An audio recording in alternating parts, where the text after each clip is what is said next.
Methylene blue আসলে কি? আমরা কেন এটি অ্যাকোয়ারিয়ামের মাছ পালনের ক্ষেত্রে ব্যবহার করব?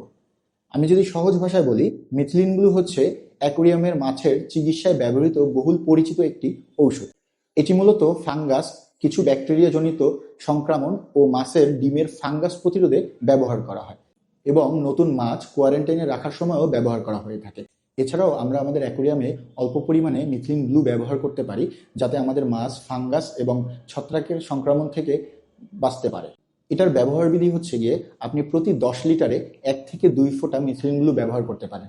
তবে কোম্পানির ভেদে এই মিথিলিন ব্লুর ঘনত্ব এক একটা এক এক রকম হয়ে থাকে, তাই আপনি বোতলের গায়ে যে নির্দেশনা দেওয়া থাকবে সেই নির্দেশনা থেকে আপনি কতটুকু পরিমাণ ব্যবহার করবেন সেটা সেখান থেকে আপনাকে বুঝে নিতে হবে। আরেকটা বিষয়, আমরা যেদিকে সতর্ক থাকবো যে মিথিলিন ব্লু বেশি ব্যবহার করব না, এতে অনেক সময় আমাদের উপকারী যে ব্যাকটেরিয়া পানির এগুলো মারা যাবে এবং অ্যাকোয়ারিয়ামের পানির ভারসাম্য নষ্ট হতে পারে। আমরা অনেক সময় মিথিলিন ব্লু একটু বেশি ব্যবহার করি, যে আমাদের পানির কালারটা নীল হয়ে যায়, দেখতে সুন্দর লাগে। আমরা এই ভুলটা কখনোই করব না। খুবই অল্প পরিমাণে ব্যবহার করব, যতটুকু আমাদের দরকার আমরা নির্দিষ্ট পরিমাণে ব্যবহার করব। বেশি পরিমাণ ব্যবহার করলে আমাদের জন্যই ক্ষতি।